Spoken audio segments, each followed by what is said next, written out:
Gautama. Dans la ville de Savatthi, chaque enfant savait le nom du sublime Bouddha, et dans chaque maison, on était prêt à emplir la sébile des disciples de Gautama, les silencieux quêteurs.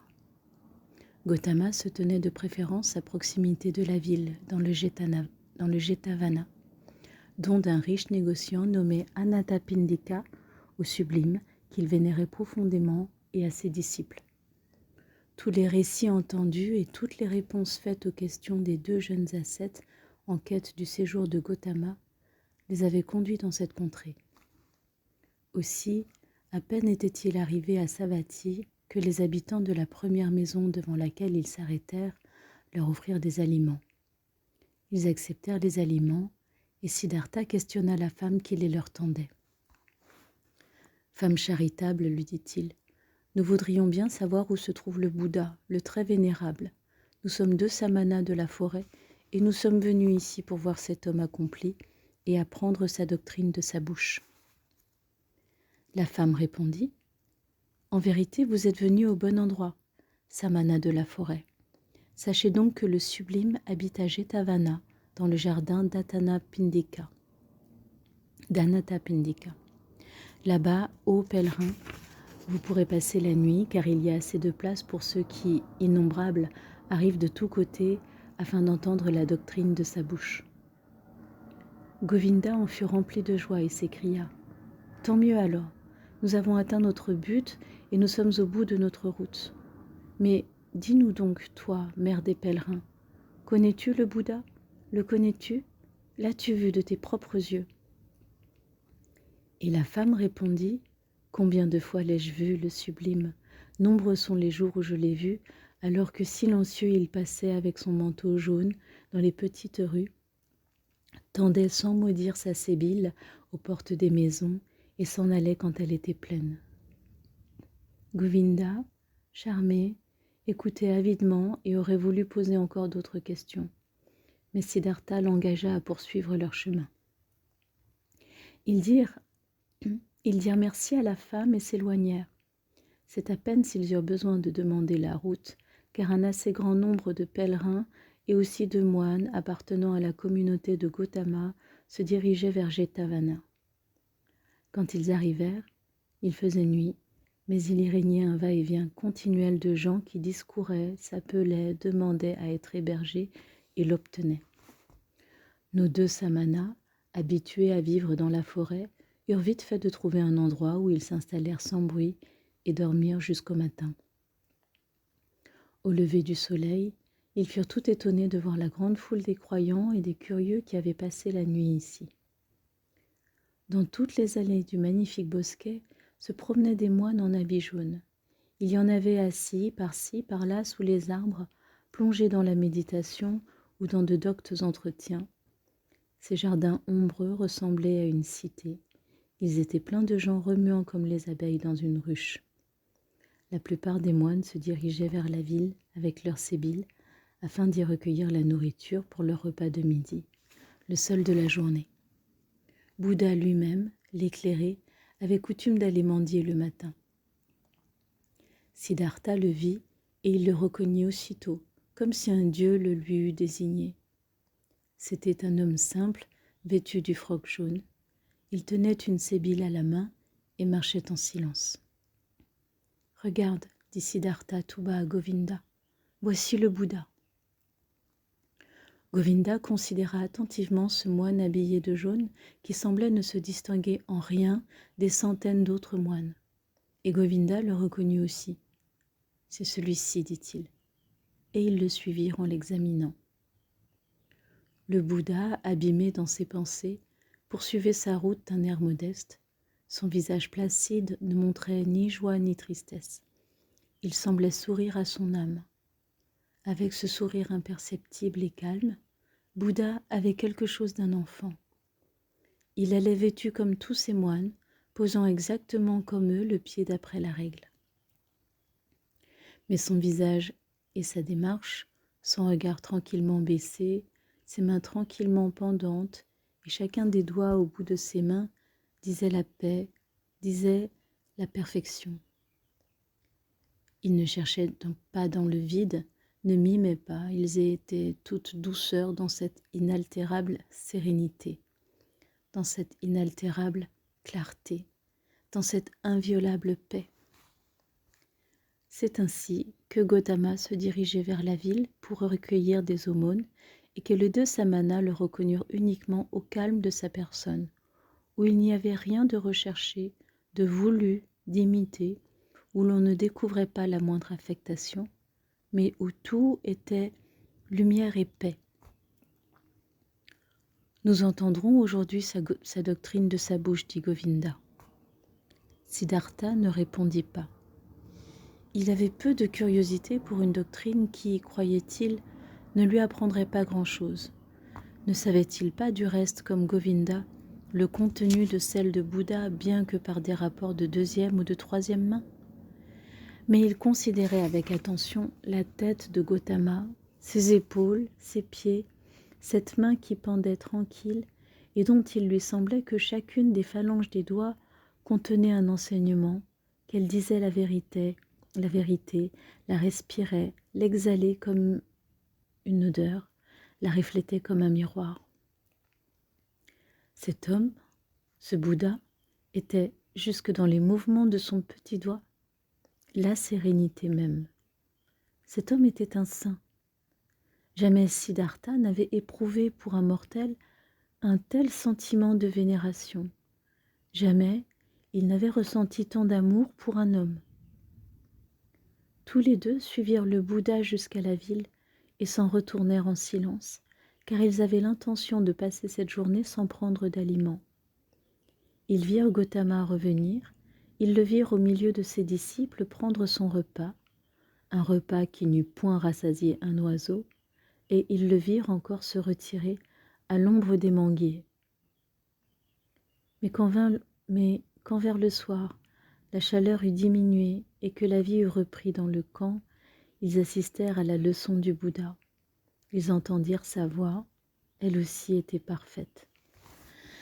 Elle aussi exprimait le calme et la paix dans leur plénitude. Gautama enseignait la doctrine de la souffrance, ses origines et la voie à suivre pour la supprimer. Ses paroles paisibles coulaient comme une eau tranquille et claire. Souffrir, c'était vivre.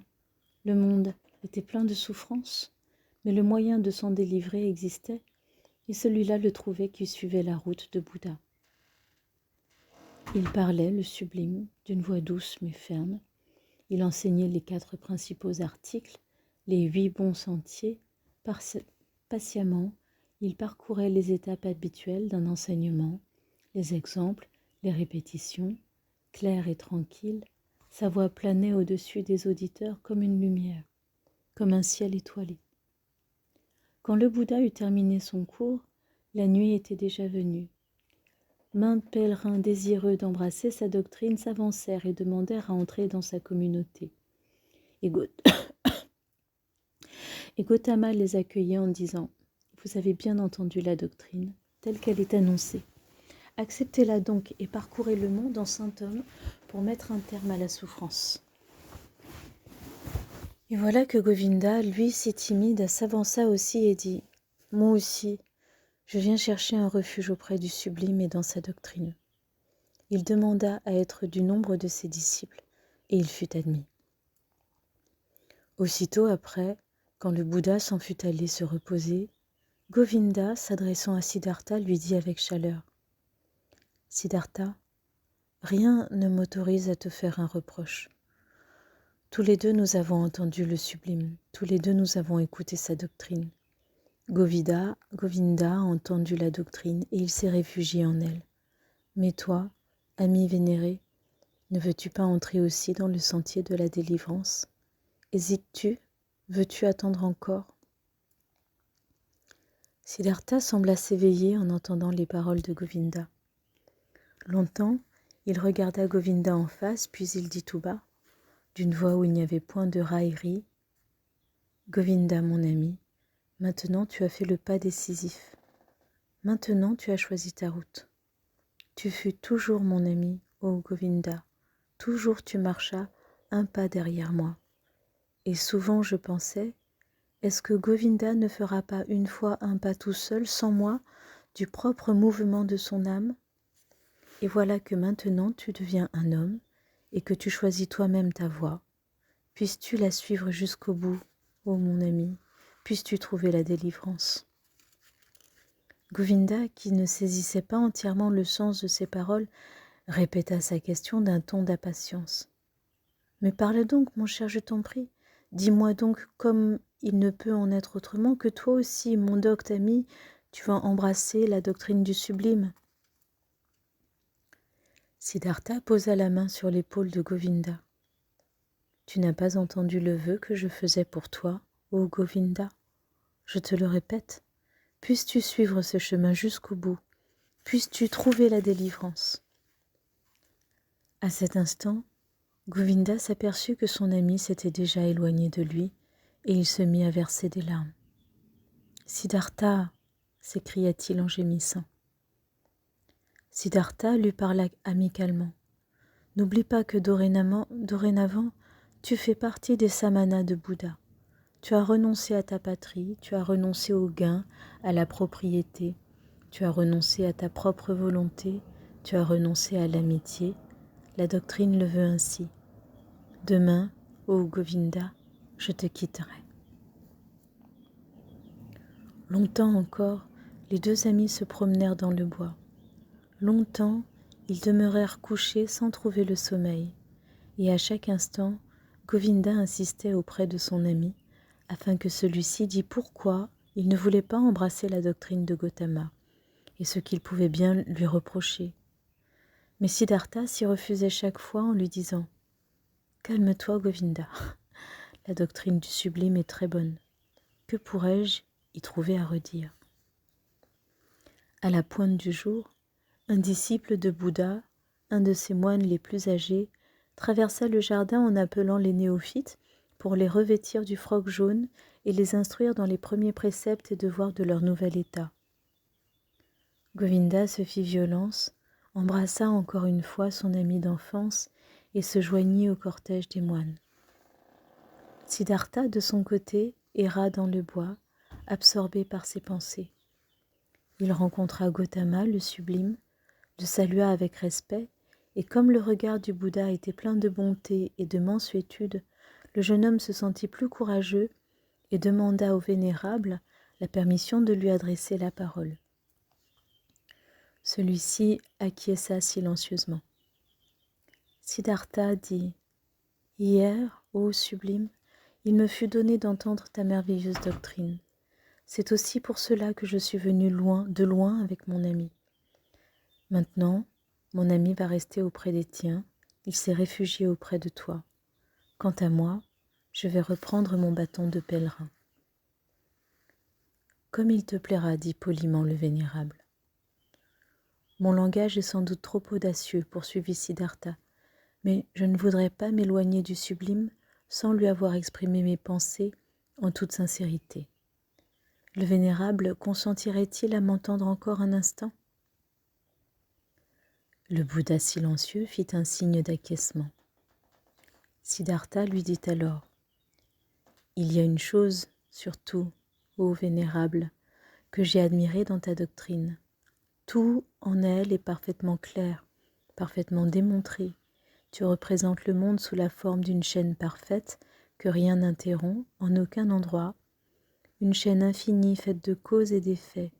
Jamais on ne vit rien de plus clair, jamais rien ne fut exposé de façon aussi irréfutable. Certes, tous les brahmanes doivent sentir leur cœur tressaillir de joie en considérant le monde à travers ta doctrine. Ce monde qui forme un tout parfait, sans la moindre lacune, qui est clair comme du cristal, qui n'est à la merci ni du hasard, ni des dieux. Est-ce bon? Est-il mauvais? La vie y est-elle une souffrance ou une joie? Peu importe. Il se peut que ce ne soit point là l'essentiel, mais l'unité du monde. L'enchaînement de tout ce qui se passe, le fait que toutes choses, les grandes et les petites, sont comprises dans le même courant, dans la même loi des causes du devenir et du mourir, tout cela ressort avec une clarté lumineuse de ta sublime doctrine. Homme parfait. Mais d'après ta doctrine même, Cette unité et cette suite logique de toutes les choses se trouve pourtant interrompue en un point, et par cette petite brèche pénètre dans ce monde qui doit être toute unité, quelque chose d'étrange, quelque chose de nouveau, et qui n'existait pas auparavant, et qui ne peut être montré ni démontré. C'est ton enseignement de la manière de vaincre le monde, de s'en délivrer. Mais cette petite lacune, cette petite brèche, suffit pour que toute cette infinie unité de lois de l'univers soit détruite et remise en question. Tu voudras bien me pardonner de t'avoir fait cette objection. Immobile, impassible, Gautama l'avait écouté. Maintenant, il parlait, l'homme parfait, de sa bonne voix polie et claire. Tu as entendu la doctrine, ô fils de Brahman, et tant mieux pour toi d'y avoir réfléchi si profondément. Tu y as trouvé une lacune, un défaut. Réfléchis-y encore davantage. Mais dans ton avidité de savoir, prends bien garde à l'épais fourré des opinions et à la dispute sur des mots. Les opinions ici importent peu, elles peuvent être belles ou vilaines, prudentes ou folles. Tout le monde peut les épouser et les réprouver. Mais la doctrine que tu m'as entendu professer n'est pas une opinion, et son but n'est pas d'expliquer le monde aux avides de savoir. Son but est tout autre. Son but est d'affranchir l'homme de la souffrance. Voilà ce que Gautama enseigne, et pas autre chose. Ne m'en veuille pas, ô sublime, dit le jeune homme, ce n'est point pour discuter avec toi, ce n'est point pour provoquer une dispute sur des mots que je t'ai parlé ainsi. Tu as bien raison de dire que les opinions importent peu, mais permets-moi d'ajouter encore ceci. Pas un instant je n'ai douté de toi, pas un instant je n'ai douté que tu fusses Bouddha, que tu aies atteint le but que tant de milliers de brahmanes cherchent encore à atteindre. Tu as réussi à t'affranchir de la mort. Cette délivrance est le fruit de tes propres recherches sur ta propre route. Tu l'as obtenue par tes pensées, par la méditation, par la connaissance, par l'illumination. Ce n'est pas par la doctrine que tu l'as eue. Et voilà ma pensée, ô sublime. Personne n'arrivera à cet affranchissement au moyen d'une doctrine. À personne, ô vénérable. Tu ne pourras pas traduire par des mots et par une doctrine ce qui t'est arrivé au moment de ton illumination. Elle contient bien des choses, la doctrine du grand Bouddha. Elle enseigne bien des choses. Vivre honnêtement, éviter le mal. Mais il est une chose que cette doctrine si claire, si respectable ne contient pas, c'est le secret de ce que le sublime lui-même a vécu. Lui seul, parmi des centaines de milliers d'êtres humains, voilà ce que j'ai pensé et discerné en écoutant ta doctrine. Et c'est aussi pour cette raison que je vais continuer mes pérégrinations. Non pas pour chercher une autre doctrine, une doctrine meilleure, car je sais qu'il n'y en a point, mais pour m'éloigner de toutes les doctrines et de tous les maîtres et, seul, atteindre mon but ou mourir. Mais souvent, ô sublime, souvent je penserai à ce jour, à cette heure où il fut donné à mes yeux de contempler un saint. Le regard calme de Bouddha se fixa sur le sol, tandis que son visage impénétrable brillait d'une impassible et parfaite sérénité.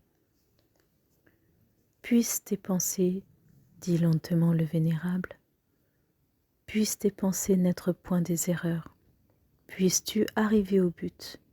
Mais dis-moi, as-tu vu la foule de mes samanas, de tous mes frères qui sont venus chercher asile dans ma doctrine? Et crois-tu, samana étranger, crois-tu qu'il se trouverait mieux d'abandonner cette doctrine pour retourner à la vie et au plaisir du monde?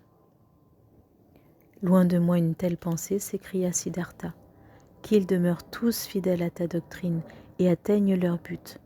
Je ne me reconnais pas le droit de porter un jugement sur la vie d'un autre. Je n'ai d'opinion que sur moi-même et sur moi seul. C'est à moi de juger, à moi de faire un choix, à moi de refuser. Ce que nous cherchons, nous autres samanas, ô sublime, c'est la délivrance.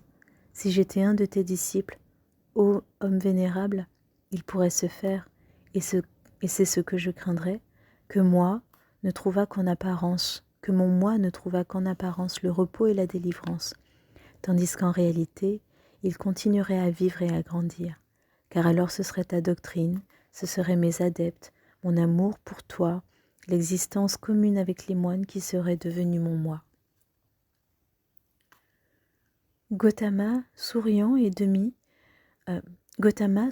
demi, fixa sur le jeune étranger son regard immuablement clair et plein d'amitié, puis le congédia d'un geste imperceptible en disant « Tu es intelligent, ô Samana, tu fais preuve d'une grande prudence et de beaucoup de science dans tes discours, mon ami, mais garde-toi bien d'exagérer. » Le Bouddha s'éloigna et son regard, avec son demi-sourire, se gravèrent pour toujours dans la mémoire de Siddhartha.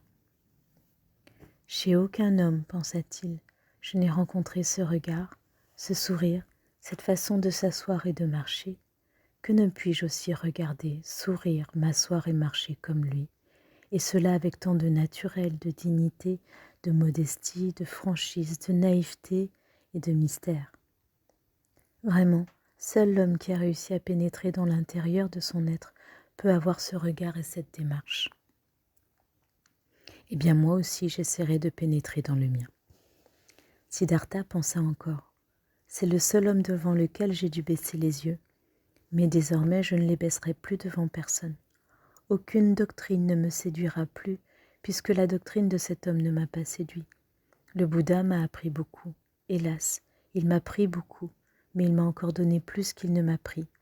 Il m'a enlevé mon ami, lui qui croyait à moi et qui maintenant croit à lui, lui qui était mon ombre et qui maintenant est devenu celle de Gautama. Mais il m'a donné à Siddhartha, à moi-même. Gautama.